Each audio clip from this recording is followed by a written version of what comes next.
Alright guys, welcome back to Sister for Sister Story Time.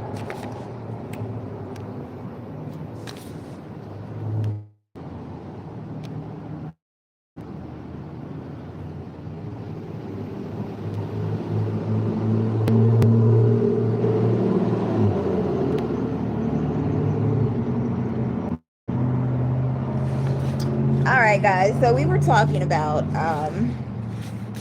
again, Venus, the Passover, the binding on earth and binding in heaven, or loosing and binding of the same. So we're going to finish talking about Moloch today, and whatever else pops up. Now again, this is in regards to the binding of the goddess. And another thing that keeps coming to mind is Jack Sparrow.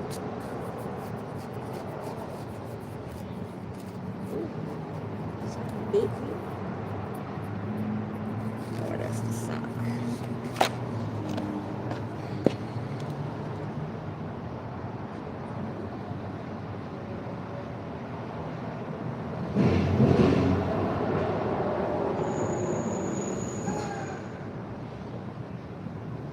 Now, when I tell y'all the devil be lurking, look at the Wi-Fi. I can see it. The first one, it says AT&T some 3666, and that's pretty much the area around here. Is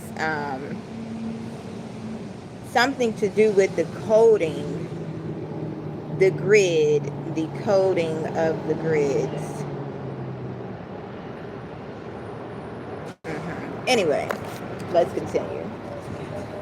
So, in regards to the binding, let's read about this Canaanite god again, Moloch, the king of shame, so to speak. Okay, we read about some of this last night.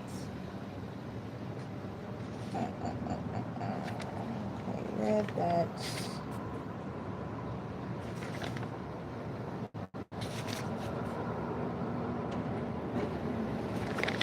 Okay, we were talking about Moloch and arts today. I remember now. And art and culture. So images of Moloch did not grow popular until the 18th and 19th centuries, when Western culture began to experience a fascination with demons. These images tend to portray Moloch as a bull or lion-headed humanoid idol, sometimes with wings, with arms outstretched over a fire onto the sacrificial child is placed. This portrayal can be traced to medieval Jewish commentaries, such as that by Rashi, which connected the biblical Moloch with depictions of Carthaginian sacrifice to Cronus or Baal Hammon, found in sources such as Diodorus with George Foot Moore, suggesting that the bull's head may derive from the mythological Minotaur. John S. Rundin suggests that further sources for the image are the legend of Talos, Talos, and the brazen bull built for King Phalaris. What was that guy's name? The Fa is giving Pharaoh. Anyway, King Phalaris of the Greek city of Akragas. Now, hold that thought while we're talking about these locations. Now, there are certain gas companies that resemble these same entities here in the United States. Like I said in the previous video, these people want to create a name for themselves like the Tower of Babel. So they will do any and everything to keep said name relevant. Okay, so the king of the Greek city of Akragas on Sicily, he notes that both legends as well as that of Minotaur have potential association with Semitic child sacrifice. In contrast, William Blake portrayed Moloch as an entirely humanoid idol with a winged demon soaring above in his Flight of Moloch, one of his illustrations of Milton's poem on the morning of Christ's nativity. In literature, Moloch appears as a child-eating fallen angel in John Milton's epic poem Paradise Lost, 1667.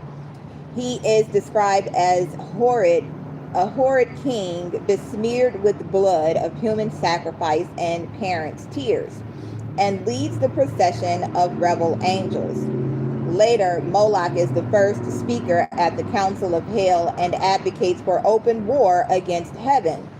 Milton's description of Moloch is one of the most influential for modern conceptions of this demon or deity. Milton also mentions Moloch in his poem on the morning of Christ's nativity, where he flees from his grisly altars. Similar portrayals of Moloch as in Paradise Lost can be found in Frederick Gottlieb Klopstock's epic poem Messias, 1748 to 1773, or 1773 like the area code of Chicago, and in Alfred Lord Tennyson's poem The Dawn, where Moloch represents the barbarism of past ages. In Gustave Flaubert's Salammbô, a historical novel about Carthage published in 1862, Moloch is a Carthaginian god who embodies the male principle and the destructive power of the sun. Additionally, Moloch is portrayed as the husband of the Carthaginian goddess Tanit. Sacrifices to Moloch are described at length in chapter 13. The sacrifices are portrayed in an Orientalist and exoticized fashion, with children sacrificed in increasing numbers to burning furnaces. So hold that thought as well. Locations, symbols, and specific items that are used, okay? So we have Acra gas, and we know that furnaces need gas to burn, okay? So the increasing numbers to children sacrificed in burning furnaces found in the statue of the said god. Flaubert defended his portrayal against criticism by saying it was based on the description of Carthaginian child sacrifice found in Diodorus Siculus. From the 19th century onward, Moloch has often been used in literature as a metaphor for some form of social, economic, or military oppression, as in Charles Dickens' novella The Haunted Man of 1848, Alexander Cuprin's novel Moloch of 1896, and Allen Ginsberg's long poem How of 1956. These damn bugs.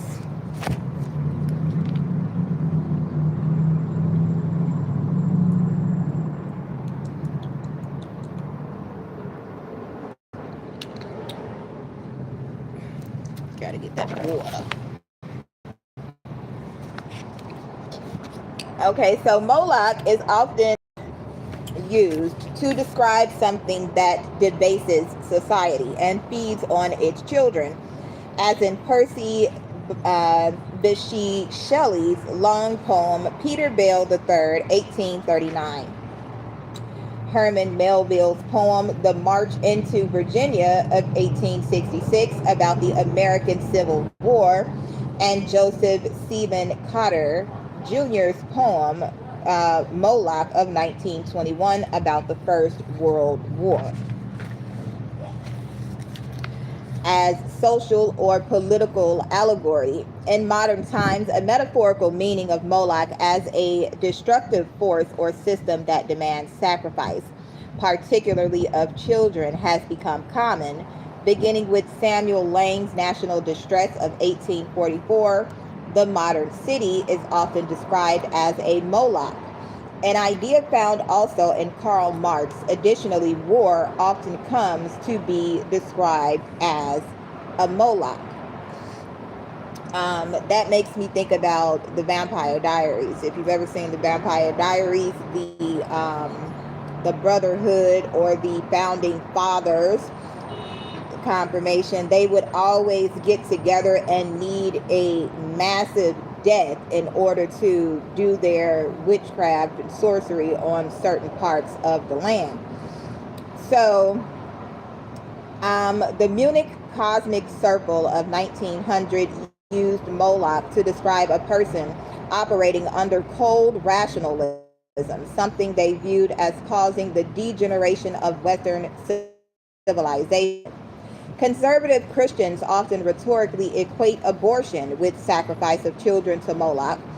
Bertrand Russell, on the other hand, used Moloch to describe a kind of cruel, primitive religion in a Freeman's Workshop of 1923. He then used it to attack religion more generally. In film and television, the 1914 Italian film Cabiria is set in Carthage and is loosely based on Herbert's Salambo. The film features a bronze, full three-dimensional statue of Moloch, which is today kept in the National Museum of Cinema in Turin, Italy. And if you know about the Shroud of Turin, that is supposed to be the cover that they used of Jesus after his crucifixion. And they're supposed to have used the blood in order to create clones and whatnot.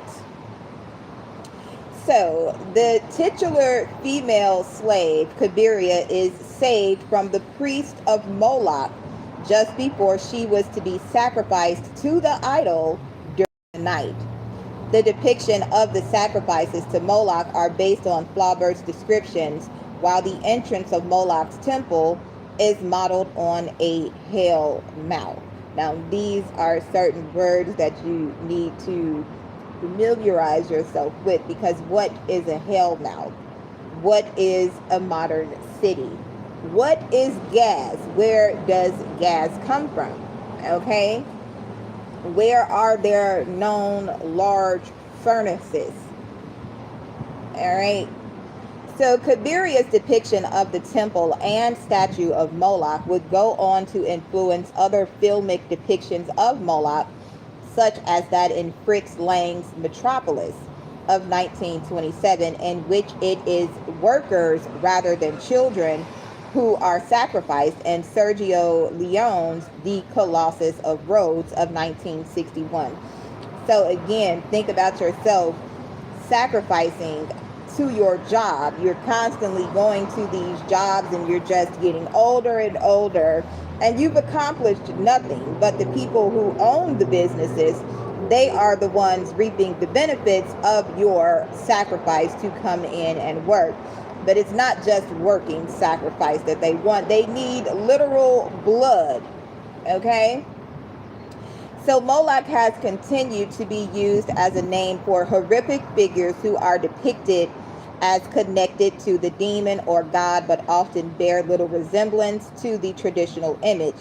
This includes television appearances in Stargate SG-1 as an alien villain, in Buffy the Vampire Slayer, Supernatural, and Sleepy Hollow. Let me get this card right quick, something about the metropolis.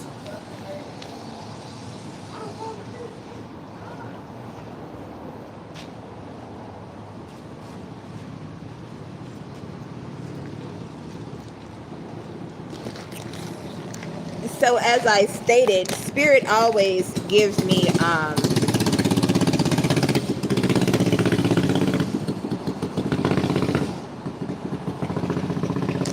he looked like something off MASH, the old TV show. His helmet looks like an army helmet. Okay, so this is depictions of Moloch, such as that in Fritz Lang's Metropolis. Now, I wrote this, I don't know when, a year or so ago, but it's talking about Metropolis as in Illinois, where I come from, being the mother city. Okay, and this is in regards to locating the necropolis, basically these locations where they buried said sacrifices. Okay, if you know about Egyptian history, they sacrificed people in order to put them in a foundation stone. Okay, so when they say that Christ is the rock, like, what are they really saying? Okay, if anybody's seen that movie, damn, what was the name of that movie? I'm about to say Dead Silence, but that's not what it was. Silent Echoes or something like that. Stir of Echoes, I think it was called. When they, I believe it was 4 men, raped and murdered the girl, and then they put her into the wall and built over it with bricks. Okay, so again, with the metropolis, y'all need to get y'all pipes fixed.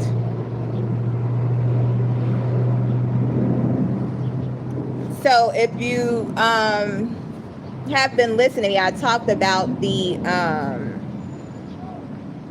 World Fair of Illinois, of Chicago, where they were practicing Baal worship.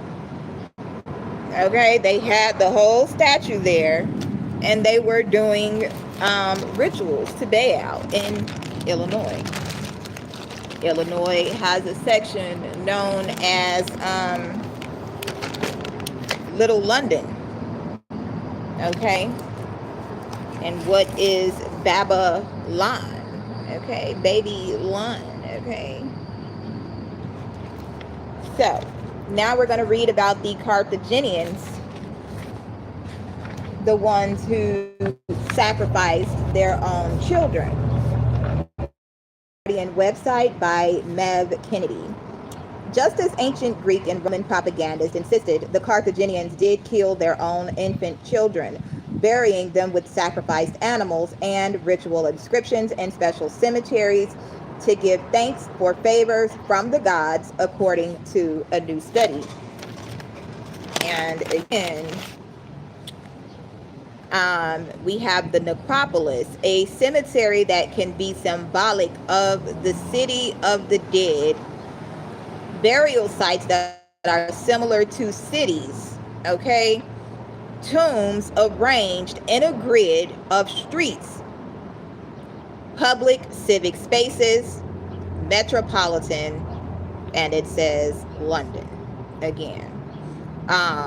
Rose Hill Cemetery, Limestone Castle, 5800 North Ravenswood Avenue. You can look it up for yourself. It says the zip code is 60660. Take out the zeros and you have 666. It's 20 minutes and 40 seconds at the time I said that, which is 6. So as I was reading and studying these things, I had to take a walk through the cemetery. There was one right next to where my aunt stayed. And Spirit just had me going through these places, especially places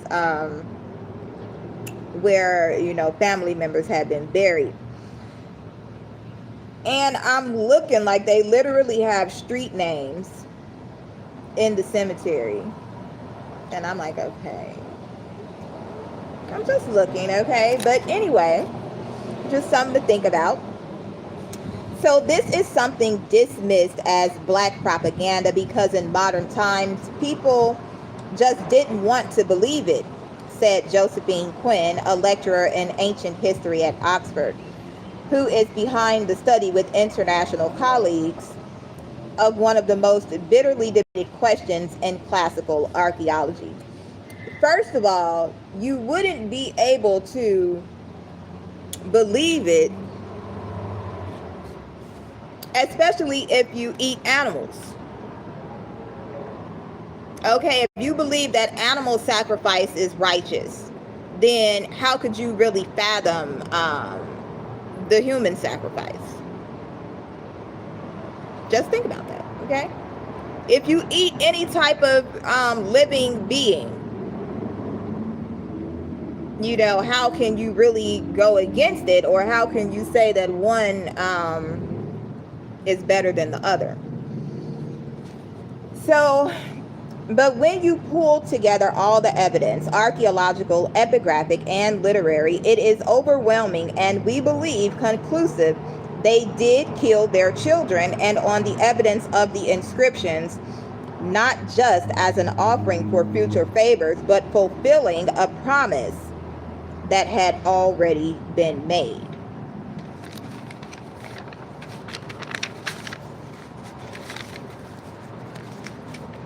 This was not a common event, and it must have been among an elite, because cremation was very expansive, and so was the ritual of burial. It may even have been seen as a philanthropic act for the good of the whole community. Remember, the entire community of Jews wanted to crucify Christ, right? We'll be better off if they take him out of here, thinking he's God and whatnot. You see me, you see the Father face ass nigga. Get him out of here. All right, so the argument has raged on the subject since cemeteries known as Tophets, after the biblical account of a place of sacrifice, were excavated in the early 20th century on the outskirts of Carthage and modern Tunisia, and then at other Carthaginian sites in Sicily and Sardinia.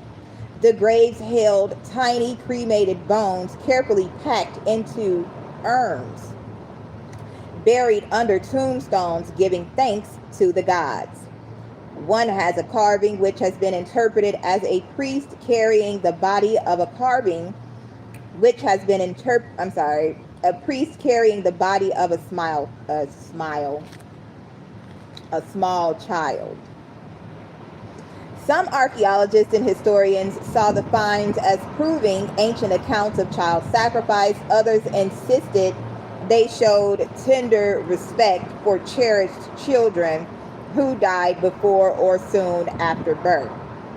Quinn and her colleagues, a group of Punic archaeologists and historians from Italy and the Netherlands, who published their findings in the Journal of Antiquity, where the argument has been rumbling on for several years, completely reject the latter theory. The inscriptions are unequivocal. Time and again, we find the explanation that the gods heard my voice and blessed me.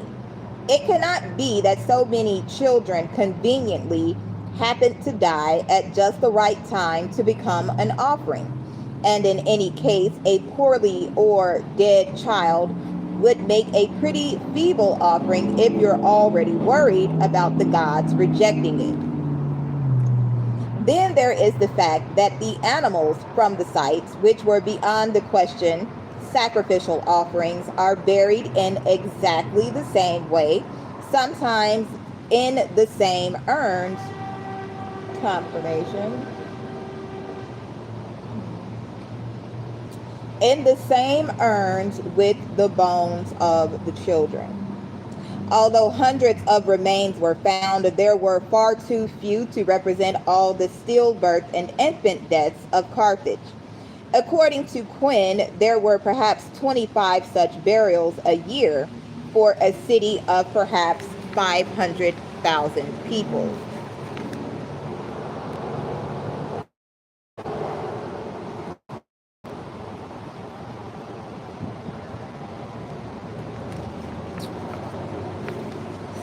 The Roman historian Diodorus and other ancient historians gave graphic accounts of Carthaginian child sacrifice.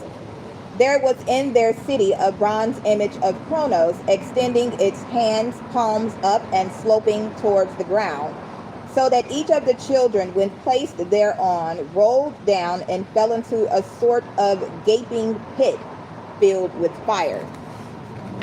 Now, if we talk about the bull and bull worship, blatantly right in your face, if I said that Illinois is the mother city, okay, the mother city and the city of one of the largest, oldest cemeteries at the first of all, 58 is equal to 13 again, and 13 in occult numerology is the number of death. 3 plus 1 or 1 plus 3 equals 4. We know that the 13th floor was supposed to be a cursed floor. Okay, people in China consider the number taboo or whatever, the number 4 or the number 13, which just so happens to be the year that I was born in, 85, and my daughter is born on the 13th. Okay, if you know, you know. So Diodorus even said that some citizens who bought children from poor people and reared them specially for sacrifice believed misfortunes had resulted because they had not sacrificed their own offspring, where we get the concept of adoption,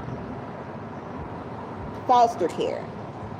Okay, the argument has been passionate for years, with scientists often reaching opposed conclusions from the same bone fragments. 4 years ago, a group of scientists published a paper saying the cremated remains did not indicate infant sacrifice. Now, in the same issue as Quinn's research, Antiquity is publishing a new paper on the same bones, insisting that the earlier study got the science of burnt infant bones wrong, and therefore greatly overestimated the number who died before birth rather than being murdered in infancy. Quinn said many of her academic colleagues were appalled by her conclusions. The feeling that some ultimate taboo is being broken is very strong. It was striking how often colleagues, when they asked what I was working on, reacted in horror and said, "Oh no, that's simply not possible. You must have got it wrong." So, like myself and the things that I study, most people cannot comprehend the topics. You know, most people just want you to shut up and be quiet. What are you talking about? I don't understand, because it's not for you to understand. Okay? Wisdom is for the wise. So it says, we like to think that we're quite close to the ancient world, that they were really just like us. The truth is, I'm afraid that they really weren't.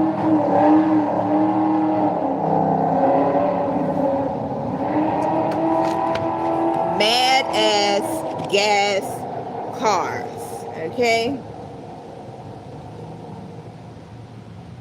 I don't know, something about Madagascar. Okay, now going into the Punic religion. So the Punic religion, Carthaginian religion. Take the Cartha off, it sounds like Virginian, okay? Or Western Mediterranean was a direct continuation of the Phoenician variety of the polytheistic ancient Canaanite religion. However, significant local differences developed over the centuries following the foundation of Carthage and other Punic communities elsewhere in North Africa, southern Spain, Sardinia, western Sicily, and Malta from the 9th century BC onwards. After the conquest of these regions by the Roman Republic in the 3rd and 2nd centuries BC, Punic religious practices continued, surviving until the 4th century AD in some cases. As with most cultures of the ancient Mediterranean, Punic religion suffused their society, and there was no stark distinction between religious and secular spheres. Sources on Punic religion are poor. There are no surviving literary sources, and Punic religion is primarily reconstructed from inscriptions and archaeological evidence. An important sacred space in Punic religion appears to have been the large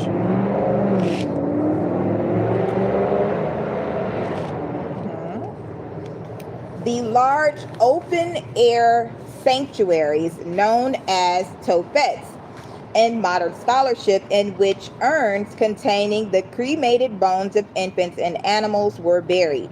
There is a long-running scholarly debate about whether child sacrifice occurred at these locations, suggested by Greco-Roman and biblical scholars. The Punics derived the original core of their religion from Phoenicia, but also developed their own pantheons. The poor quality of the evidence means that conclusions about these gods must be tentative. There are no surviving hymns, prayers, or list of gods, and while there are many inscriptions, there are very formulaic and generally only mention the names of gods.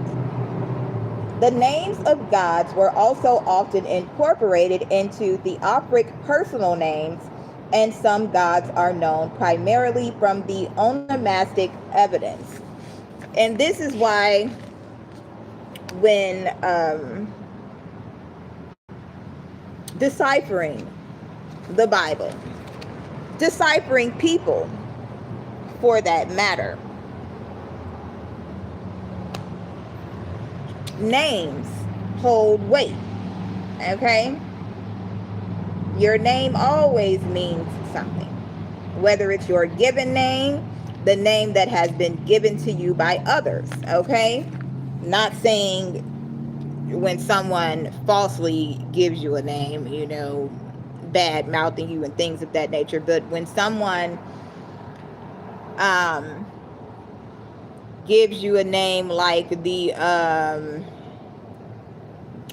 great king of whatever he did, okay? You built all the buildings, killed all these people, you know, they're gonna let you know what they were known for. So it says it is difficult to reconstruct a hierarchy of the Carthaginian gods. It was common for the pantheons of Phoenician cities to be headed by a divine couple.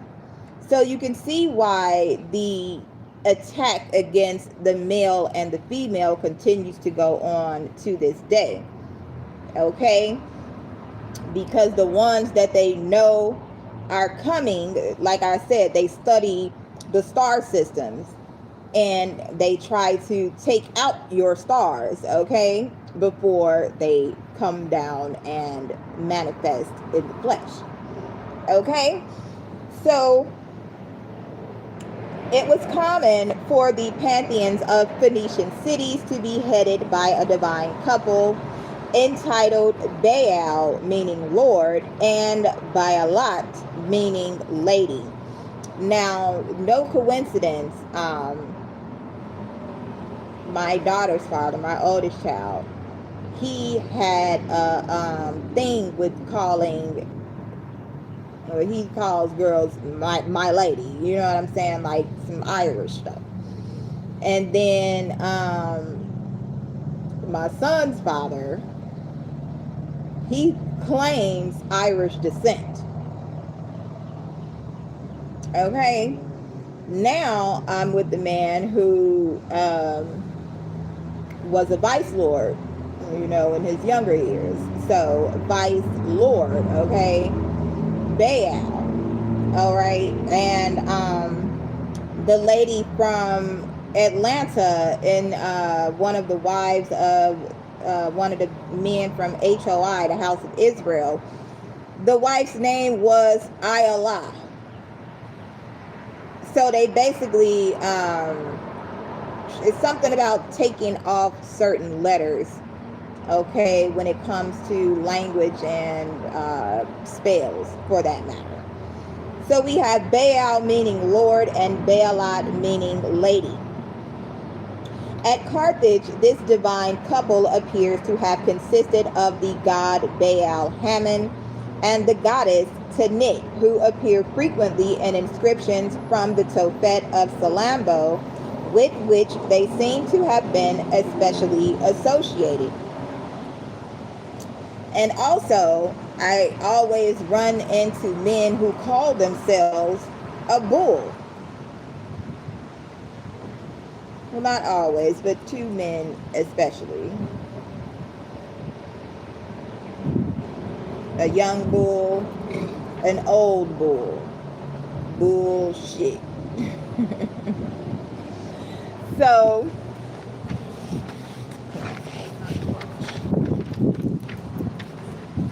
yeah. So Baal Hammon and the goddess Tanit, who appear frequently in inscriptions from the Tophet of Salambo, with which they seem to have been especially associated.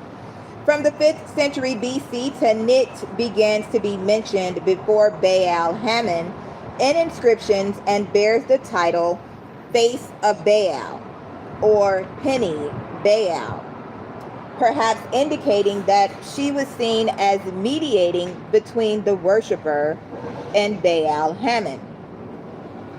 An anthropomorphic symbol composed of a circular head, horizontal arms, and a triangular body, which is frequently found on Carthaginian stelae, is known by modern scholars as the sign of Tanit.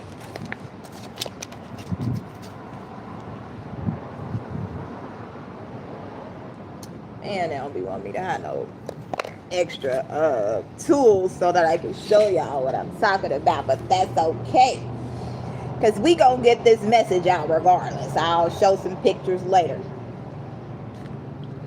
So it is not clear whether the Carthaginians themselves associated it with Tanit. The connections of Baal Hammon and Tanit to the Phoenician pantheon are debated. Tanit may have a Libyan origin, but some scholars connect her to the Phoenician goddesses Anat, Astarte, or Ashera.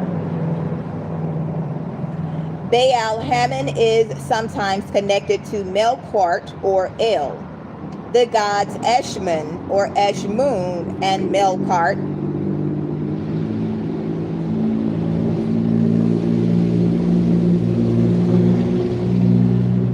Ain't no way that SUV should be that loud.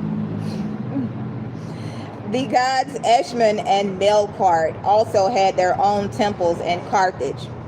The priests of other gods are known from epigraphic evidence, include Ashtart or Astarte, Resheph, Sekhan, and Shamash. Different Punic centers had their own distinct pantheons. In Punic, Sardinia, Sid or Sid Babi or Sid Baby, known to the Romans as Sardis Pater, and apparently an indigenous deity, received worship as the son of Melqart and was particularly associated with the island. At Mokhtar, to the southwest of Carthage, an important god was Hoter-Miskar. The scepter of Miskar. At Leptis Magna, a number of unique gods are attested, many of them in Punic Latin bilingual inscriptions, such as El Con Eres, Milkashtart or Hercules, and Shadrata, Liber Pater. Inscriptions in the Tophet at Matya in western Sicily, as in Carthage, frequently refer to Baal Hammon, but do not refer to Tanit at all. Following the common practice of interpretatio Graeca, or Greco-Roman sources consistently use Greek and Latin names rather than Punic ones to refer to Punic deities. They typically identify Baal Hammon with Cronus or Saturn, what is today Saturn's day. Tanit with Hera/Juno Calestis, Melkart with Hercules, and Astarte with Venus/Aphrodite. So with the topic of Venus, you know, as the star of Lucifer, so to speak, Venus and Aphrodite, I am born under the sign of Aphrodite. Okay. So, although the Etruscan Punic bilingual Pyrgi tablets produced around 500 BCE identify her with the Etruscan goddess Uni, or Hero. Why am I mixing all these words together? Hera/Juno. Both Resheph and Eshmun could be Apollo, but Eshmun or Eshmun was also identified with Asclepius. Many of these Roman gods, especially Saturn, Caelestis, Hercules, and Asclepius, remained very popular in North Africa after the Roman conquest and probably represent an adaptation and continuation of the Punic deities. Just like here in America, where he said people of the diaspora from Africa, they brought their gods with them. Okay, their what is it, the hoodoo and the voodoo.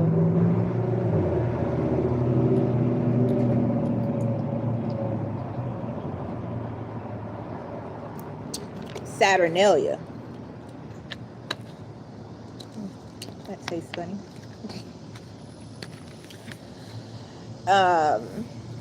An important source on the Carthaginian pantheon is a treaty between Hamilcar.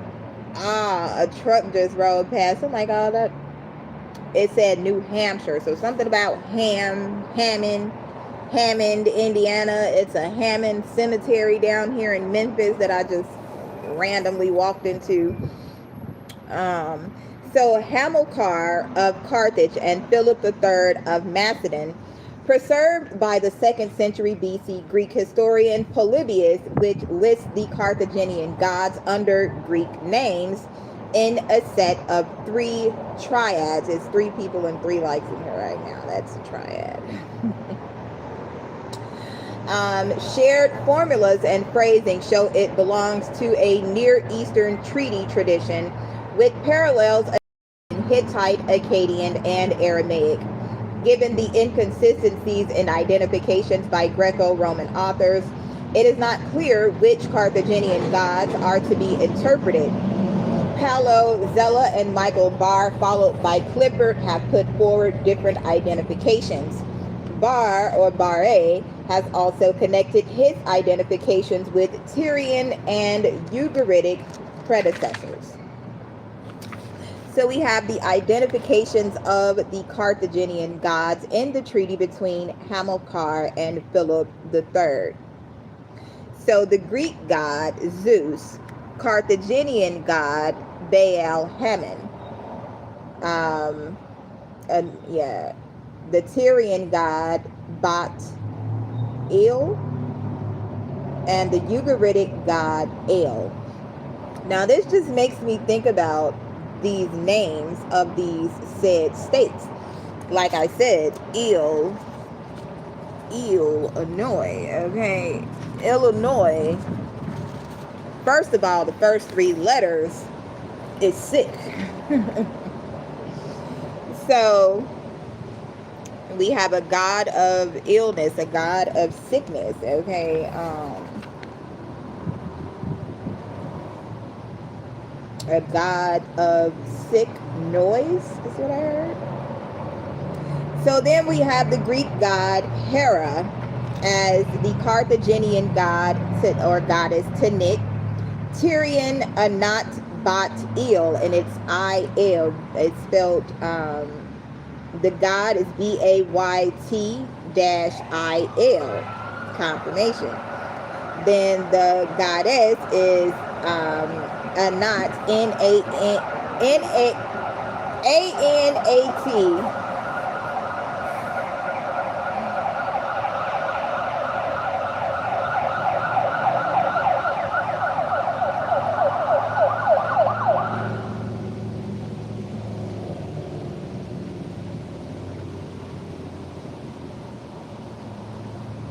Damn biker boys, get out of here. Okay, so yeah, the Bat Il. So keep that in mind. Then we have the Greek god Apollo, Carthaginian Eshmun or Reshef, and the Ugaritic term Reshep with a P. Then we have the Greek god Damon of the Carthaginians, called Gad in Carthaginian. Ashtarte or Ashtart, and Atart, A-T-T, Art. Then we have Heracles, the Greek god, Carthaginian name Melkart or Milcourt, and in Ugaritic it's literally spelled milk, M-I-L-K. Then we have the Greek god Iolaos, and that god is also mentioned as Eshmun in both Carthaginian and Tyrian. Then we have the Greek god Ares, called Reshef in Carthaginian, or Baal Shamim in Tyrian as well, and in Ugaritic he is called Hadu. The Greek god Triton, the maritime deity, also called Kushor in Carthaginian, Baal Moloch, M-A-L-A-Q-E, and in Ugaritic he's called Kotaru. Then we have Poseidon, the Greek god, in Carthaginian called Baal Saphon, S-A-P-H-O-N or S-A-P-U-N in Tyrian. And in Ugaritic called Baloo, like the bear, what is that, Jungle Book? Baloo Sapani or Hadu, like Ares in the Ugaritic. So the Carthaginians also adopted the Greek cults of Persephone or Kore, K-O-R-E, and Demeter in 396 BCE as a result of a plague that was seen as divine retribution for the Carthaginian desecration of these goddesses' shrines at Syracuse. plagues for desecration of the shrines of the goddess. Confirmation. Nevertheless, Carthaginian religion did not undergo any significant Hellenization. The Egyptian deities Bastet, Isis, Osiris, and Ra were also worshipped. There is very little evidence for a Punic mythology, for some scholars have seen an original Carthaginian myth behind the story of the foundation of Carthage that is reported by Greek and Latin sources, especially Josephus and Virgil. Now, what really made me start to go into these, into researching these things was one of my elder cousins was telling me that his grandmother's maiden name was Carthan, which sounded like Carthage to me. Okay. Confirmation. So in this story, Elissa, or Ditto, flees Tyre after her brother, King Pygmalion, murders her husband, a priest of Melkart, and establishes the city of Carthage. Eventually, Elissa, Ditto, burns herself on a pyre. Some scholars connect this and other instances of self-immolation in historical accounts of Carthaginian generals with Tophet rituals. Josephine Crawley Quinn has proposed that myth of the Fulani brothers in Libya had its roots in Punic myth, and Carolina Lopez Ruiz has made similar arguments for the story of Gargoris and Habis and Narcissus. The practices of the Carthaginian priesthood.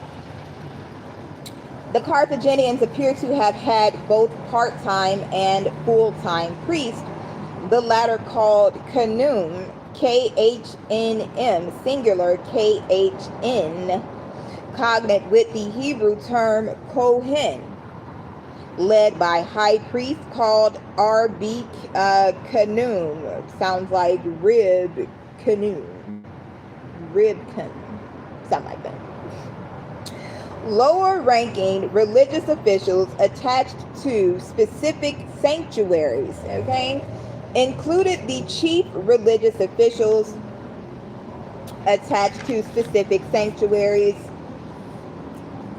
chief of the gatekeepers. Again, we keep coming to these gatekeepers, people called servants or slaves of the sanctuary, male the BD, female BDT or MT, sounds like a mountain, and functionaries like cooks, butchers, singers, and barbers. Goddesses may have been worshipped together and shared the same priest. A class of cultic officials known as the MQM or the LM vocalized Mikim, M-I-Q-I-M, or Elim, E-L-I-M, usually translated awakener of the god, was responsible for ensuring that the dying and rising god Melkart returned to watch over the city each year. Sanctuaries had associations referred to as MRZH in Punic and Neo-Punic inscriptions, who held ritual banquets. M. Hamed Hassin Fantur proposes that the part-time priest, appointed in some way by the civil authorities, were in control of religious affairs, while the full-time priests were primarily responsible for rites and the interpretation of myth. At Carthage, for example, there was a 30-person council that regulated sacrifices. Some Phoenician communities,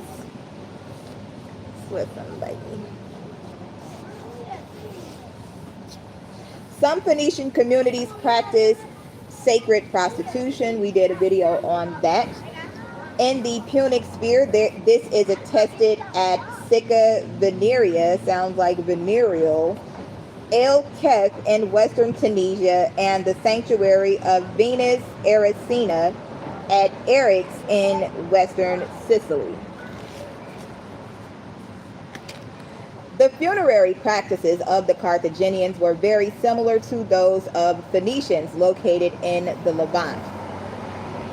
They include the rituals surrounding the disposal of the remains, funerary feasts, and ancestor worship. A variety of grave goods are found in the tombs, which indicate a belief in life after death. Cemeteries were located outside settlements. They were often symbolically separated from them by geographic features. Listen now. Cemeteries were separate from the people, separated by geographic features like rivers or valleys.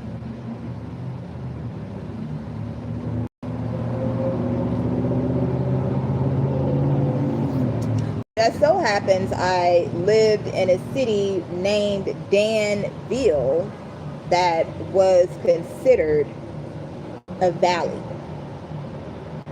Now we'll talk about that later. But a short papyrus found in Virtue and Malta suggests a belief that the dead, a body of water, to enter the afterlife. Tombs could take the form of or a rectangular graves cut into the earth or bedrock. Posi, shallow round pit hypogea, rock-cut chambers with stone benches on which the deceased was laid. Now that makes me think about this stone bench that's at the college, what is that, Northwestern, Purdue Northwest in Hammond, Indiana.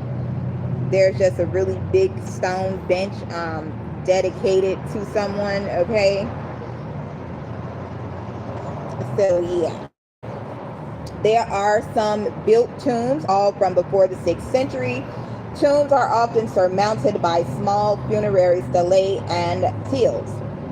At different times, Punic people practiced both cremation and inhumation. Until the 6th century BCE, cremation was the normal means of disposing of the dead.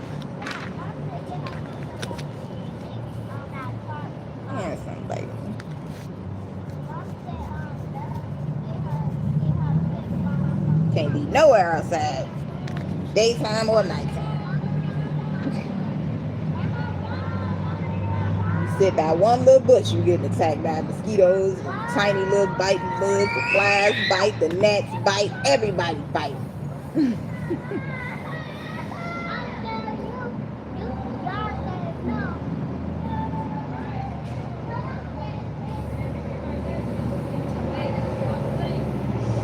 Baby's having some trouble over here.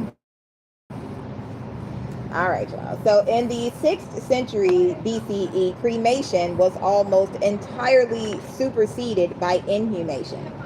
Thereafter, cremation was largely restricted to infant burials. This change is sometimes associated with the expansion of Carthaginian influence in the Western Mediterranean. Exactly how and why this change occurred is unclear. Around 300 BC, cremation once again became the norm, especially in Sardinia and Ibiza. Cremation pits have been identified at Gades in Spain and Montiserrat in Sardinia.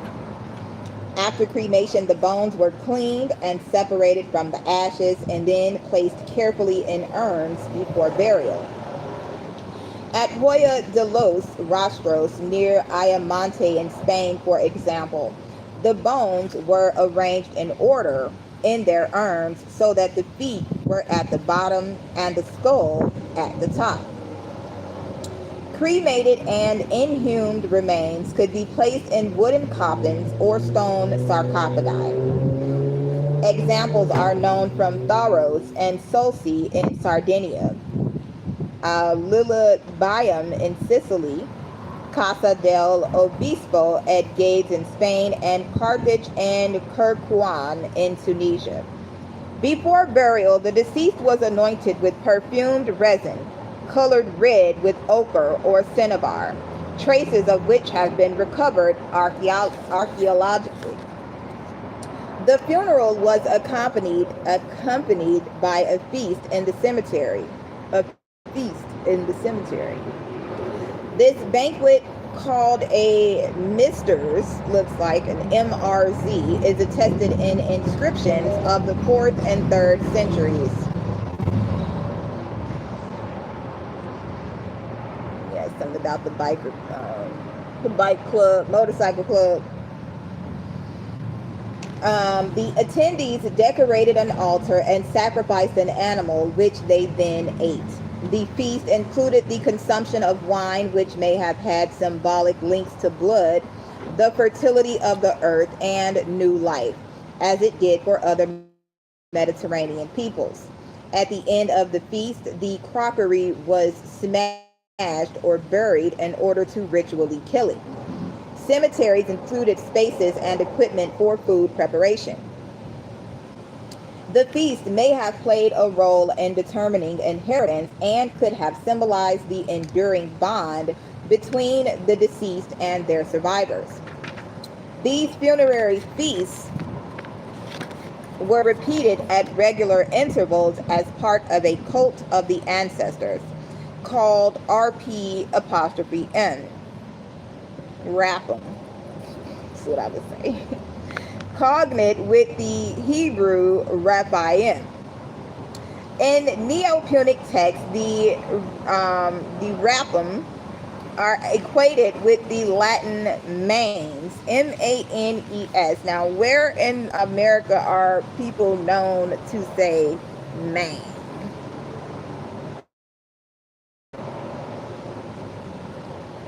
Okay. At Monte Sarai in Sardinia, tombs included amphorae to channel libations offered on these occasions down into the tomb.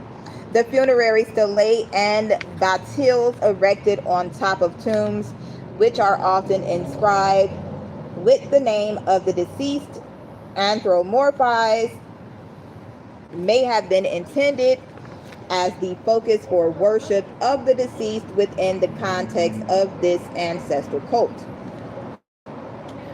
Some small stone altars were found at the cemeteries at Palermo and Lilibaeum in Sicily and are depicted on funerary stelae in Sardinia and Sicily.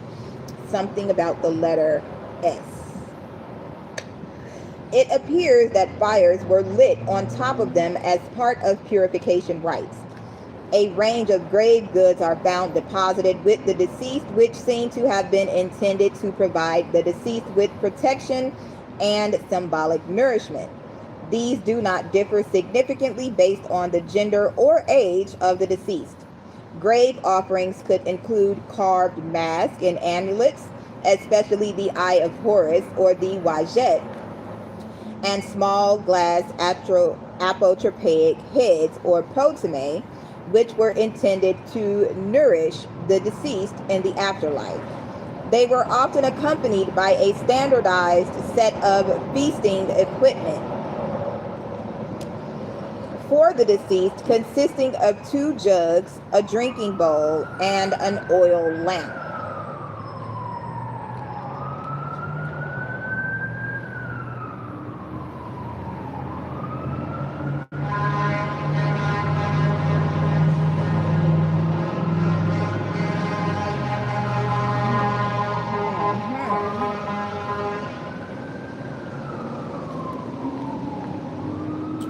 So it says, oil and perfume may have been intended to provide the deceased with heat and light. Chickens and their eggs were particularly frequent offering and may have represented the soul's resurrection or transition to the afterlife in Punic thought. Another thing that keeps replaying when I'm talking about this is American Horror Story with what's his name? I think Papa Legba, and the big girl, one of the witches, where when she died for a second or whatever, and she went to hell, but hell was like a fried chicken place, a chicken restaurant. But anywho, razors left next to the head of the deceased may indicate that the corpse was shaved before burial, or an expectation that priests would continue to shave in death as they had in life. Bronze symbols and bells found in some tombs may derive from songs and music played at the funeral of the deceased, perhaps intended to ward off evil spirits. Terracotta figurines of musicians are found in graves, and depictions of them were carved on funerary stelae and on razors deposited in the grave. Almost all these musicians are female, suggesting that women had a particular role in this part of the funeral. Most play the drums, the guitarra, or olives. Now, when they talk about razors, I don't know, I think it was a scene in Candyman with razors. But I don't know, something had me in my old apartment in Atlanta to take out my bathroom vanity, to take the mirror out. And what I found behind it was a bunch of used razors. I don't know. But the apartment building itself looked like some type of, like it had some type of dungeon at the bottom, like one of these old, what do you call it? The French quarters is what it looked like. One of those old French quarter type houses or whatever. But we know that they took certain buildings and turned them into apartments. Okay, and this is one of the reasons why I'm in the wilderness at this time, is because I know what they're doing in these establishments. I know what they have done, and I don't want to live on these people's sacrifices, so to speak.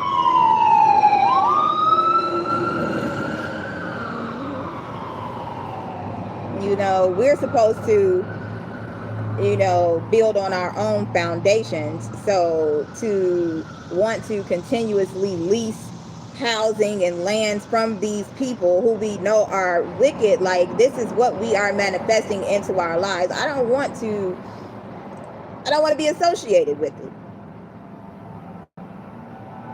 Okay, it's one thing to have to go into the city and do whatever you need to do, but we should be working towards being completely independent of these people. Okay, now the funerary iconography. Most Punic grave stelae, in addition to an engraved text and sometimes a standing figure bearing a libation cup,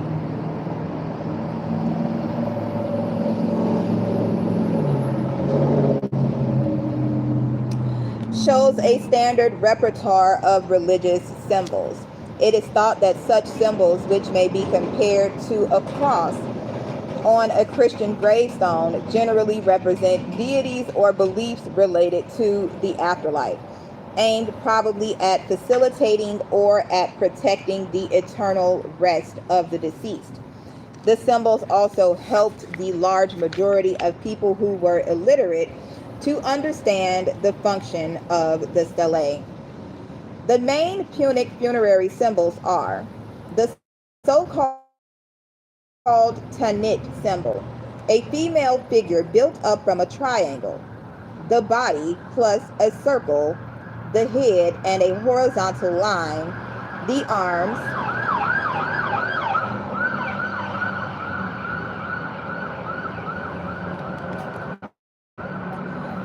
often with hands stretched out upwards. The symbol often appears on stelae dedicated to the two gods Tennet Fanabal and Baal Hanan. Of unknown origin, unlike the other funerary symbols, the worship of Tennet, Tanit or Tinnit, seems autochthonous. It is found hardly anywhere else but in Punic culture. Little is known about Tanit, but she is considered to be a symbol of fertility and abundance. The Tanit symbol also looks very similar to the Egyptian Ankh symbol, a symbol of life. The Tanit symbol is found most often in the Neo-Punic period after 146 BC. Another one is the crescent on a disc, a very common symbol on Carthaginian grave stelae, a circle covered by a sickle, probably portraying the new crescent and full disc moon.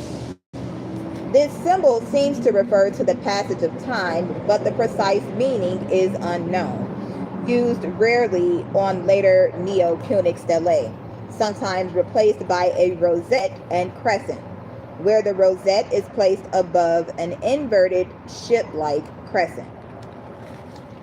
A raised right hand, hand palm outward, seemingly picturing a blessing or prayer, often combined with a text like "He, the God, blessed me," or "I was blessed." This symbol disappeared completely by the Neo-Punic period. A caduceus, or messenger staff. All right, and we're back. So the raised right hand, the caduceus, a messenger's staff. It basically consists of three elements from below to top: a stem, a circle, and a U shape. Maybe adopted from the caduceus of the Greek god Hermes, who was a guide to the netherworld. However, in Carthage, the caduceus symbol often seems to have been associated not with death, but with healing, and with Asmun, the god of healing. The symbol was common in the 4th through 2nd century BCE, but became ever more rare in the Neo-Punic period. A standard, usually used pairwise, one of the two standards placed at left and the other one at the right of a central picture, often combined with the Tanit symbol. In the 2nd century BCE, it fused with the caduceus. The next one is a bottle or vase symbol appearing in the 4th and 3rd century BCE. Attempts to interpret it have been widely varying, but there seem to be parallels with an Egyptian sign picturing the grave of Osiris, which has led to speculation that the symbol expressed the hope of personal renewal in the afterlife. Sacrifice and dedications. Animals and other valuables were sacrificed to propitiate the gods. Such sacrifices had to be done according to strict specifications, which are described on 9 surviving inscriptions known as sacrificial tariffs.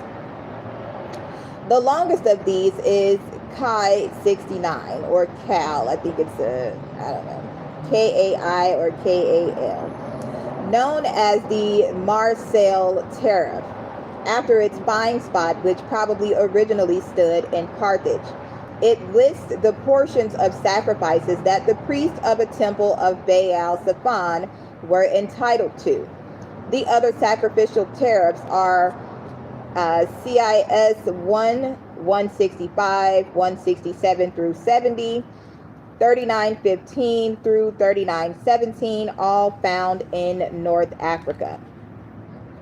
These tariffs are similar to a pair of 5th century BC tariff inscriptions found at the Phoenician city of Kition in Cyprus. They also share some terminology and formula with Ugaritic and Biblical Hebrew text on sacrifice. There is also a list of festival offerings, CIS 1.166, and many short votive inscriptions, mostly associated with the Tophets. Many of these Tophet inscriptions refer to the sacrificial ritual as MLK, vocalized Molk, M-U-L-K, or Molk, M-O-L-K, which some scholars connect with the biblical Moloch. Votive inscriptions are also found in other contexts. A long inscription on an 8th century BC bronze statuette found at Seville dedicates it to Athart. A 5th century BC inscription, Kai 72, from Ephesus, records the dedication of a temple, first to Rasaph, Melkart, and then to Tanit and Gad, by a priest who states that the process involved making a vow.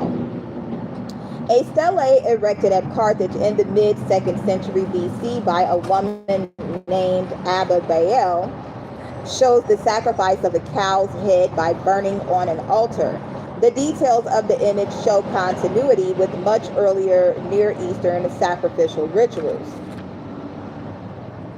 Libations and incense also appear to have been an important part of sacrifices based on archaeological finds, a custom attested at Byblos by the Greek author Lucian of Samosata, that those sacrificing to Melkart had to shave their heads, may explain ritual razors found in many Carthaginian tombs. Tophets and child sacrifice. Various Greek and Roman sources describe and criticize the Carthaginians as engaging in the practice of sacrificing children by burning. Classical writers describing some version of child sacrifice to Kronos or Baal Hammon include the Greek historians Diodorus Siculus and Plutarchus, as well as the Christian apologists Tertullian and Orosius. Another thing that, hey sis, another thing that comes to mind when they say putting children through the fire, like I got a burn mark, if you can see it, right here. And this one literally looks like a pyramid. I don't know if y'all can see that or not. But yeah, it brings to mind Penny from Good Times, okay? I don't know, did her mother burn her with the iron, or well, we know Penny got burned, right? So, you know, is it levels to it? Do you have to burn the child whole to get certain things, or you can burn them a little bit, you know? Like I saw this this guy that my mom used to date. He had a son who's I guess he was in a house fire, and most of his face was pretty much burnt. You know, it was like the Freddy Krueger look. And I don't know, y'all, but yeah, we're gonna finish reading.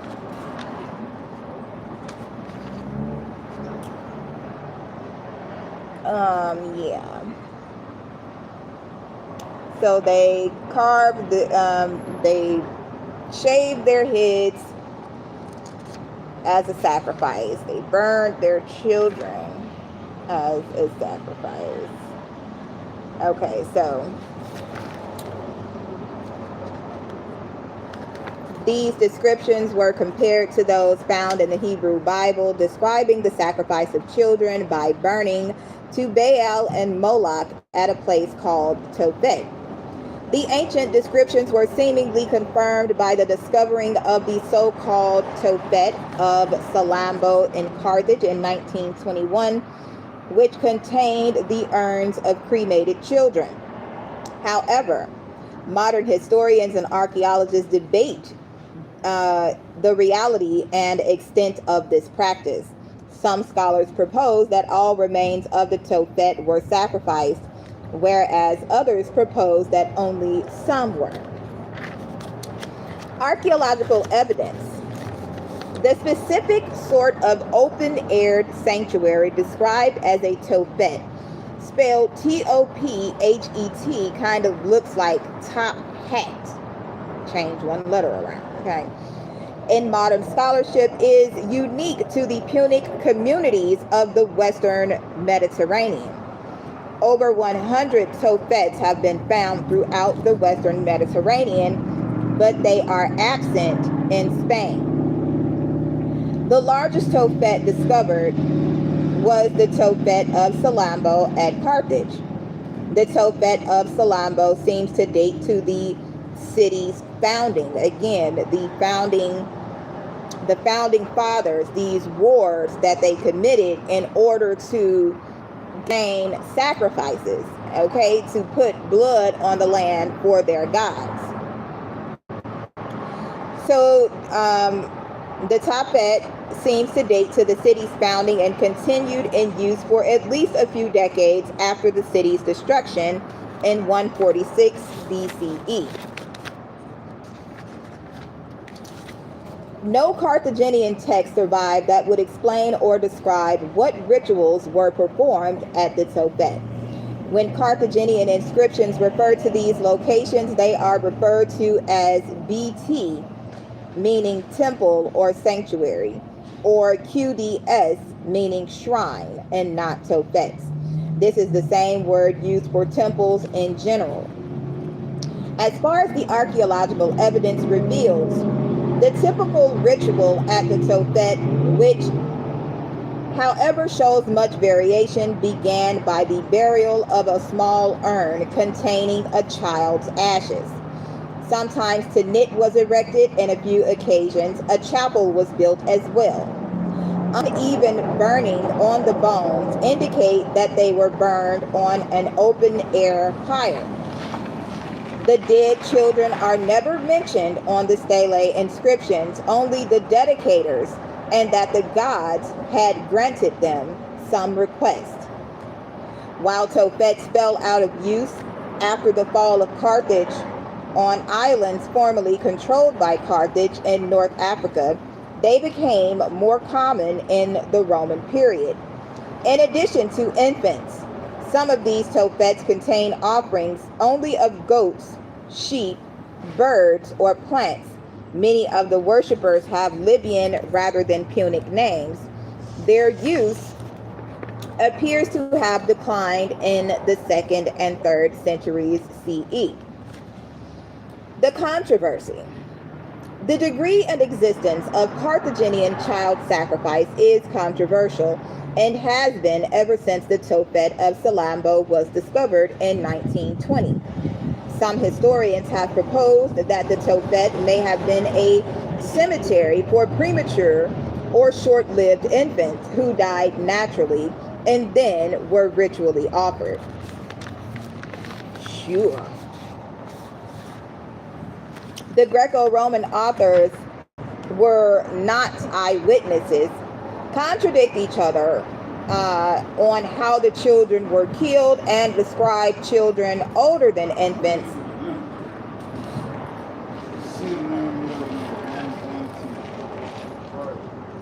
You're annoying.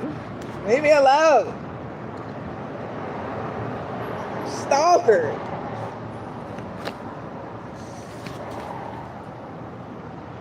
That was it, y'all. So irritating. I knew he was gonna come up with it. Anyway. So accounts such as Clitarchus, in which the baby dropped into the fire by a statue, are contradicted by the archaeological evidence. There are not any mentions of child sacrifice from the Punic Wars, which are better documented than the earlier periods in which mass child sacrifice is claimed.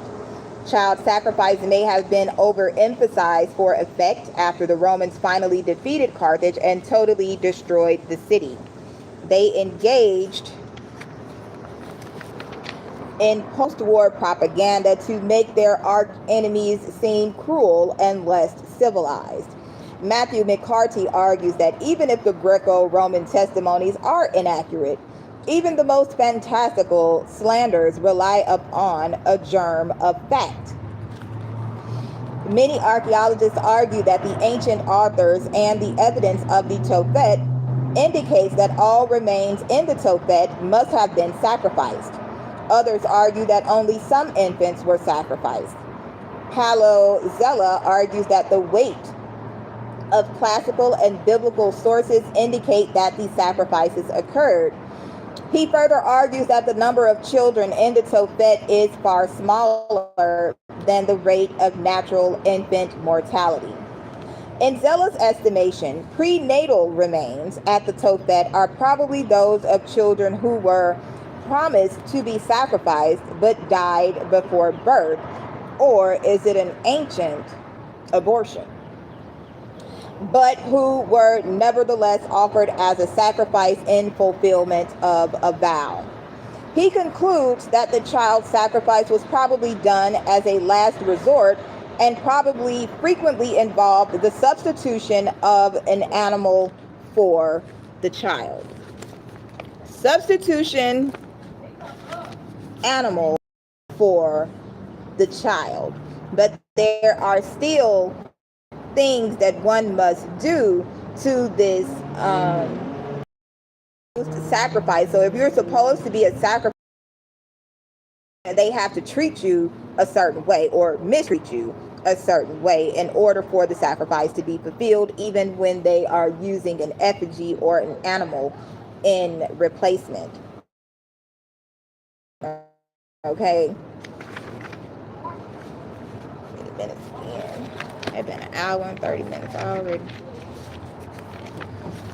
Okay, Baal Hammon, Hammon. Now, again, I'm from Chicago. My buttocks. I'm from Chicago, which is right next door to Indiana, okay?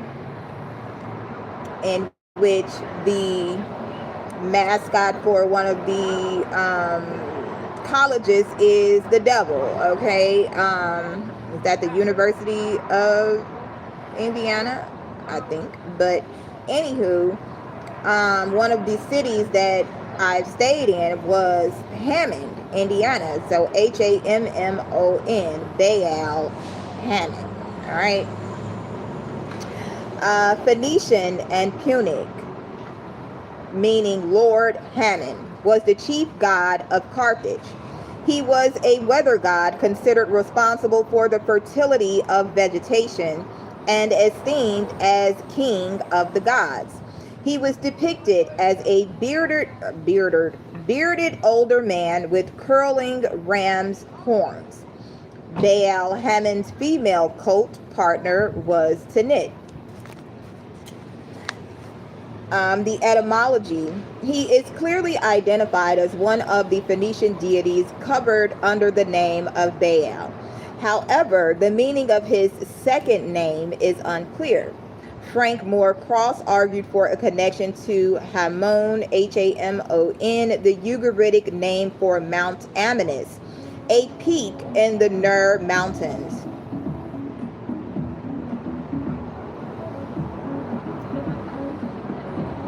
Get him a second to pull out. She got all the kids. I got 13 in the ninja. So Mount Amanus, a peak in the Nur Mountains, which separates Syria from Cilicia. In the 19th century, when Ernest Renan excavated the ruins of Hammon, the modern al-Awamid between Tyre and looks like acre, he found 2 Phoenician inscriptions dedicated to El Hammon.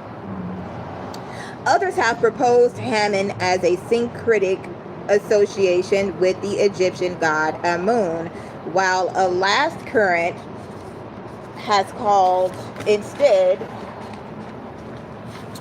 for a connection with the Northwest Semitic word Haman, brazier, suggesting the sense Lord of the brazier or the brazier.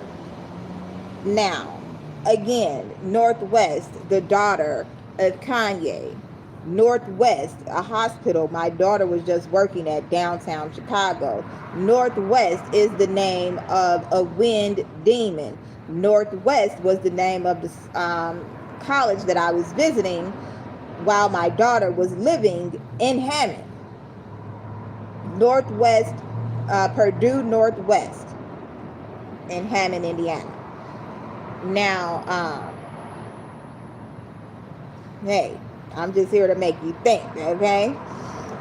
So the cult and the attributes, and we know that Chicago is known as the Windy City, okay? So just keep these things in mind as I'm talking. I want you to do your own research, okay? So the cult and attributes. The worship of Baal Hammon flourished in the Phoenician colony of Carthage. His supremacy among the Carthaginian gods is believed to date to the 5th century BC, after relations between Carthage and Tyre were broken off at the time of the Battle of Himera, 480 BC. Baal Hammon was known as the chief of the pantheon of Carthage and the deity that made vegetation. Confirmation. They want us to focus on that. The chief of the making vegetation grow. Okay? Making vegetation grow. So when we think about God or the goddess in the sense of food, okay? We shouldn't have to plant food. All right? Everything God gave us, every green tree, every fruit-bearing and herb-bearing tree for food. So who are these so-called gods of vegetation? So, as with most deities of Carthage, he was seemingly propitiated with child sacrifice, likely in times of strife or crisis, or only by elites, perhaps for the good of the whole community. This practice was recorded by Greeks and Romans, but dismissed as propaganda by modern scholars until archaeologists unearthed urns, URNS, containing the cremated remains of infants in places of ritual sacrifice. Some scholars believe this confirms the accounts of child sacrifice, while others insist that these are the remains of children who died young. He has been identified with a solar deity, although Yigal Yadin thought him to be a moon god. Edward Lipinski identifies him with the god Dagon. In Carthage and North Africa, Baal Hammon was especially associated with and was worshipped also as Baal Karnaim, Lord of Two Horns. In an open-air sanctuary at Jebel Bukarnin, the two-horned hill across the bay from Carthage in Tunisia. I'm currently in the Bay Area of Memphis.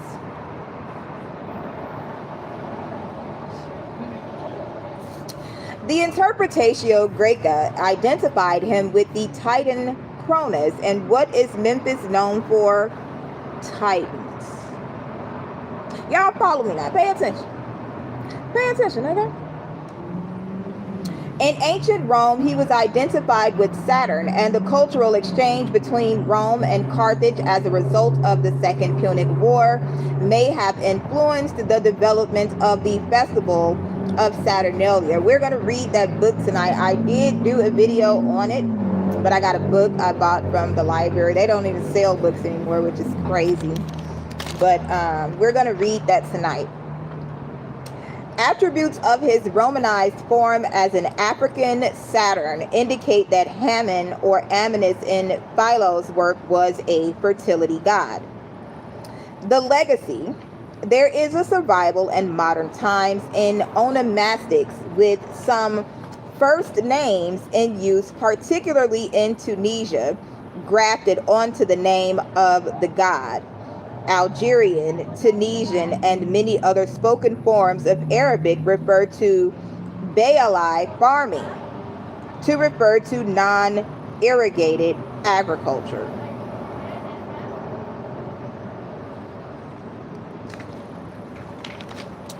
Such usage is attested in Hebrew, a Canaanite language sister to Phoenician already in the 2nd century CE Mishnah. A street in modern Carthage located near the Punic ports bears the name of Baal Hammon. The city of Carmona, Andalusia, Spain, is believed to derive its name from Car Hammon, city of Hammon. So car, again, car. Gotta get this, you gotta get your vocabulary, get your vocab up, okay? Car. What is a car? What is a car? A vessel to be inhabited. What is a city? To be inhabited by vessels. A parcel of land is what I heard. Okay. So now we're at onomastics. Or in older terms, onomatology is the study of the etymology, history, and use of proper names. Remember, again, names hold weight. Names tell you who your father and your mother are. Names tell you where you come from in the city, the state, country. All right.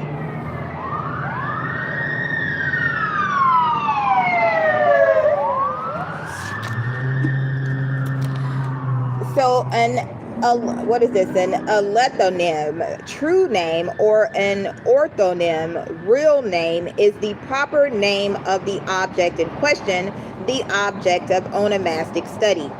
Onomastics can be helpful in data mining with applications such as named entity recognition or recognition of the origin of names. Hence, why they want us on these platforms giving our names, locations, okay? They want to know where the ones are. So it is a popular approach in historical research where it can be used to identify ethnic minorities with wider populations and for the purpose of prosopography, whatever that means. So the etymology of onomastics originates from the Greek onomastikos, of or belonging to naming, itself derived from onoma, meaning name. What they got going on?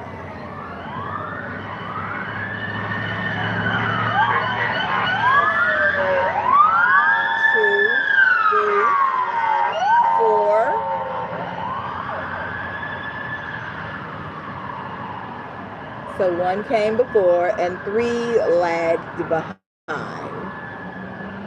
And not again with the number 13 or the number 4. Anyway. So the branches of onomastics. Toponymy or toponomastics. One of the principal branches of onomastics is the study of place names. Anthroponomastics is the study of personal names. And literary onomastics is the branch that researches the names in works of literature and other fiction. Socio-onomastics or re-onomastics is the study of names within a society or culture.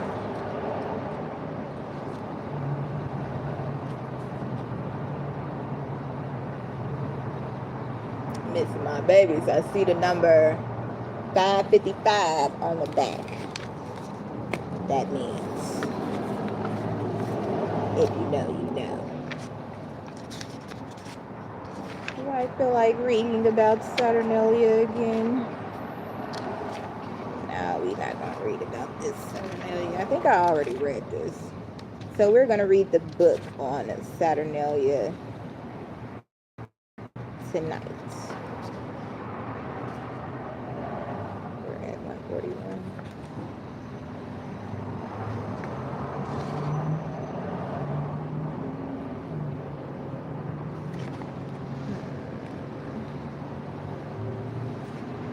Yeah, we're going to skip that. We're going to read about the Avodah Zarah, in Hebrew meaning foreign worship, idolatry, or strange service. The name of a tractate of the Talmud located in Nizikin, the fourth order of the Talmud, dealing with damages.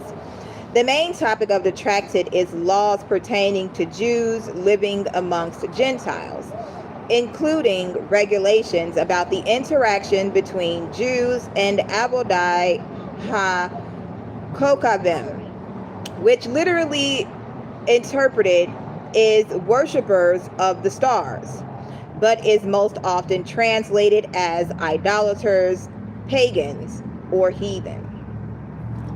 The Mishnah, the tractate, consists of 5 chapters. The number of Mishnayot is according to the standard numbering. However, different versions split up the individual Mishnayot or combine them, and the chapter breaks may vary as well. Chapter 1, 9 Mishnayot, deals with the prohibition of trade with idolaters. Again, we talked about the men on boats, Pirates of the Caribbean, binding of the goddess in order to sail freely and sell their merchandise. Okay? So, idolaters and their festivals such as Saturnalia and Kalinda, so as not to be complicit in the festive idolatry, and with the items that are forbidden to be sold to idolaters, which is basically any item that the idolater is likely to offer in an idolatrous service or commit an immoral act with. Thus, the main biblical commandment explored in the chapter is Lifnei Iver. Before the blind, thou shalt not lay a stumbling block. A Jew who helps a Gentile to worship idols is facilitating sin.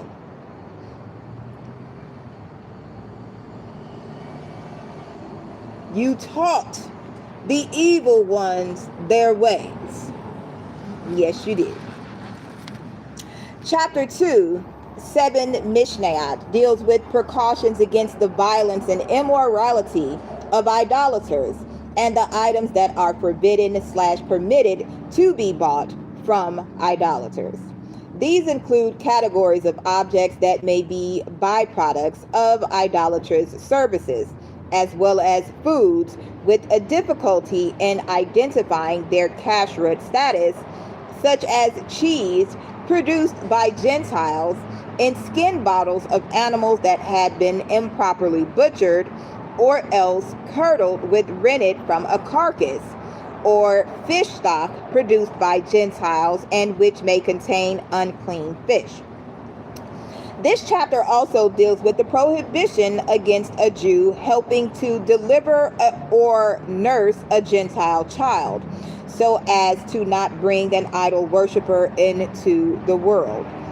This prohibition can be eased in cases where refusal would cause enmity towards Jews. Now, we read in Genesis that there would be enmity between the serpent seed and the woman's seed. There will be enmity. Because like my son Aiden say, haters gotta hate. Okay? Don't hate the player, hate the game. So, yeah. It says this prohibition can be eased where refusal would cause enmity towards Jews unless an excuse to refuse can be made. Chapter 3:10 Mishnayot deals with the laws of various images / idols and the Asherah, the idolatrous tree. Thus, it details the distinctions between forbidden and permitted use of various aspects and states of idolatrous items. Chapter 4, like with that the voodoo drinks, the whole voodoo food line brand, okay? An Israelite shouldn't be buying anything of that nature, okay? And this is where we get caught up just because it's food that we eat, a drink that we like. Look at these names. Who made this? Who made this? That's always my, who made this?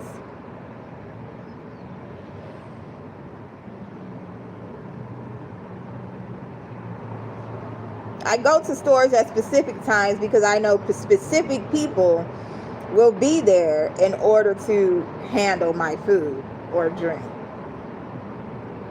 Okay? So, chapter 4:12 Mishnayot deals with benefit from the auxiliary items of Mercury, a Roman deity consisting of a heap of stones, whereby worship consisted of throwing stones and thus adding to the heap, and other idols. The nullification of an idol effected by an idolater deliberately defacing his or her idol, and the laws detailing the prohibition of the use and benefits of yayin nesek, Gentile wine suspected of being used in idol worship. A lot of these wines, these people put a couple of drops of blood in there for you for their rituals, you know. So whoever drinks it, you get a part of me, okay? Chapter 5:12 Mishnayot continues detailing the prohibitions of yayin nesek on libations. This forms the basis for rabbinic commands governing kosher wine. It includes instructions on the kashering of utensils used by idolaters. An edition of the Tosefta of Avodah Zarah was published in 1970, edited by M.S. Zucker Mandel. It relied on the Erfurt and Vienna codices. An edition of the Jerusalem Talmud on Avodah Zarah was published in 1969, based on the first edition of the work published in Venice in 1523. Another edition of the Jerusalem Talmud was edited by Schaeffer, Peter, and Hans Jürgen Becker in 1995. This was followed by an edition by Sussman in 2001. The Talmud Bavli. This Gemara on Avodah Zarah was a frequent target of controversy and criticism. Of all the texts in Rabbinic Judaism, this is probably the one in which it is most difficult to obtain an authentic version, as almost all the pages have had censorship imposed. In the standard Vilna edition of the Talmud, the tractate has 76 folios. In terms of the actual length of the Gemara, Avodah Zarah is fairly close to the middle, being an average length tractate. A brief list of major topics in each chapter follows. Since the chief aim in the Gemara is to explain and comment on the Mishnah, this is implied, and the topics mentioned will be ones that aren't directly about the Mishnah, as a commentary is extremely difficult to summarize in a few lines. Folio references in parentheses are approximate and without a side.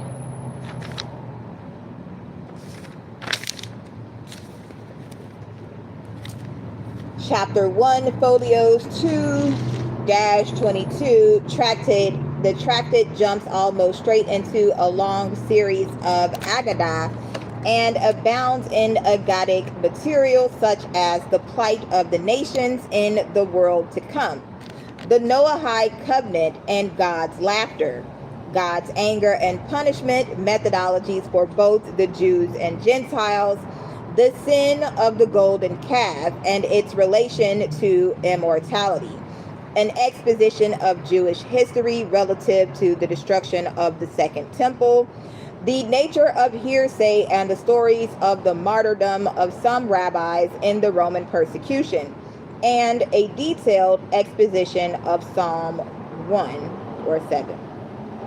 The halakhic material related to the immediate subject matter of the tractate includes the laws of attending an idolater's wedding,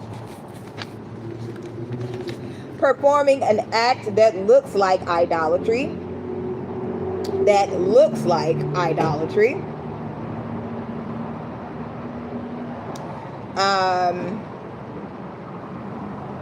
benefiting idolatry, and selling weapons to idolaters. The halakhic material less related to the main subject matter includes praying for oneself, dating documents, what can be burnt at a Jewish king's funeral, causing a blemish on an animal before and after the temple's destruction, and selling materials to someone suspected of flouting the sabbatical year laws. Chapter 2, folios 22-40. This chapter is similar to the last in being long and containing diverse material. Halakhic material related to the tractate includes the laws of buying an animal from an idolater for a sacrifice, circumcisions performed by idolaters, the status of Gentile beer,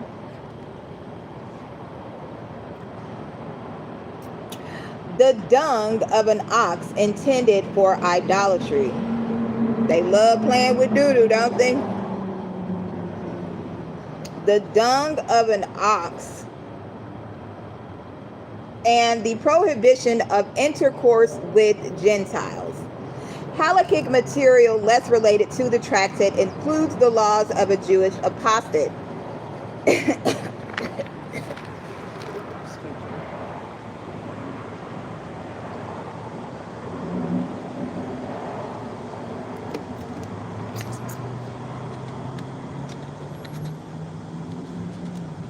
What them electrolytes is, but they taste funny.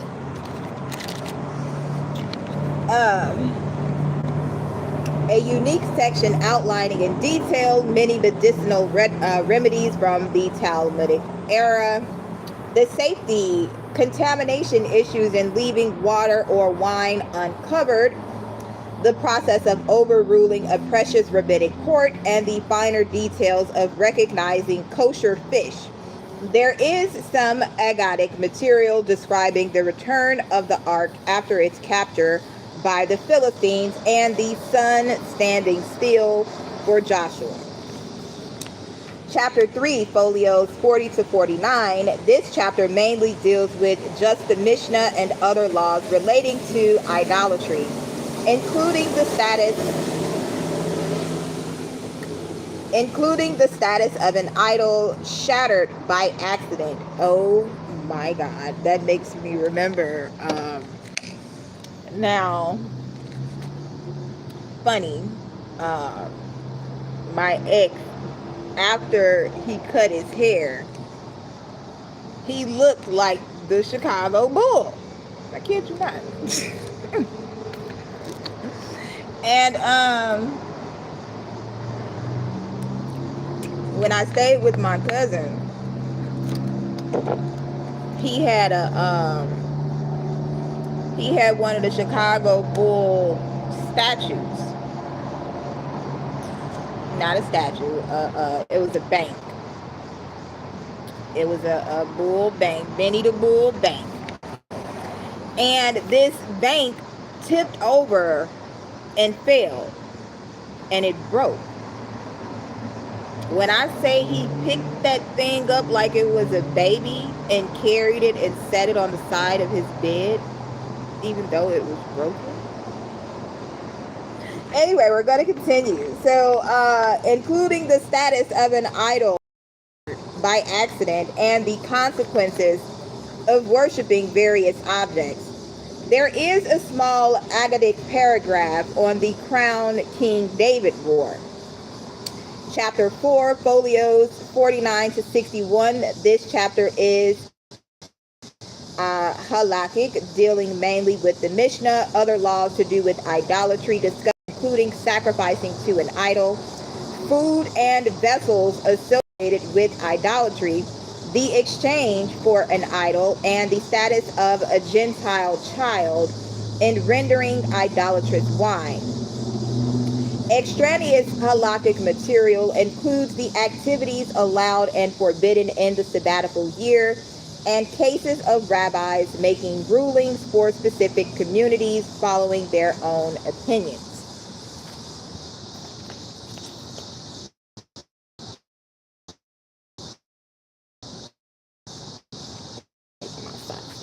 52 through 76, this chapter is halakhic, dealing with the Mishnah and a large number of related topics on or of Gentile wine.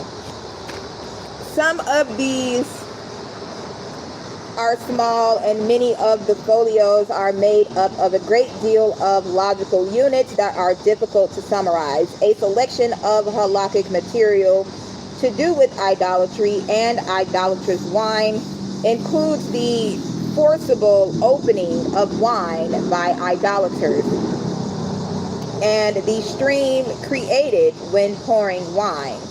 Other halakhic material includes the laws of a harlot's wage, the definition of ger toshav, acquisition of property by a Gentile, and settling a price in negotiations. There is one Agadic paragraph where a rabbi explains the merits of the world to come to a Gentile friend. The relationship with Christianity. According to Rabbi Avraham Yeshaya Karelitz, the tractate does include Christianity as a form of idolatry. Even medieval Jews understood very well that Christianity is avodah zarah of a special type. The Tosafists assert that although a Christian pronouncing the name of Jesus in an oath would be taking the name of another God in this syncretism, okay? It is nonetheless the case that when Christians say the word God, they have in mind the creator of heaven and earth. Some later authorities took the continuation of that Tosafot to mean that this special type of avodah zarah is forbidden to Jews but permissible to Gentiles, so that a non-Jew who engages in Christian worship commits no sin, because that's your people. An Agadic legend from Tractate Avodah Zarah 8a contains contemporary observations regarding the Roman midwinter holidays, Saturnalia and Calinda, and a Talmudic hypothesis about prehistoric origin of the winter solstice festival that would later become the day of Sol Invictus and Christmas. In the Middle Ages, the entire tractate was expunged from many European editions by Christian censors, and it was considerably difficult to obtain a copy. All right, and that's it for that.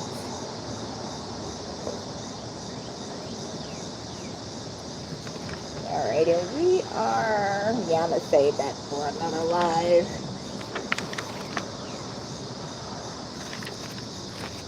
Alright, so yeah, guys, we are uncovering the locations of these said heathens, people who sacrifice other people in order to gain gifts from the devil.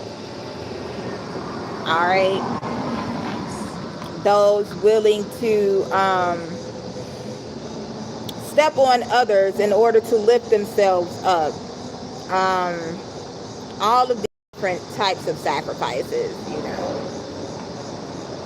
It's a thing to have to sacrifice your family like Moses, and you know, you have to leave in order so you won't die, so to speak, you know, and be the Messiah of the time, you know, but to use your gifts to tear others down will not be tolerated in this kingdom. Okay, so we are going back to the mother. All right, the mother city. We're gonna break down all these words that we went over today. Okay, tonight we're going to read more about Saturnalia. Now, I got to go and do some more research on that Kalinda. My aunt's name is Linda, L-E-N-D-A, and I have a cousin named Linda, L-I-N-D-A. So we're going to get into the words, the names. Again, what is it called? Onomastics, okay? Because names hold weight. Who are we? Where are we, and what are we doing? They ask me who I do and who I do it for. All right, y'all. I'm out of here. Don't forget to like, share, and subscribe. It's your girl, Shia Fire, here dropping bombs on the heathens. Y'all stay up. Big hearts. It's all love until you don't show no love. Then you got to get put in the pit. All right. Ain't gonna be no more haters on the land. Y'all gotta get out, and we closing the gate. This is the gated community. Get the off my property.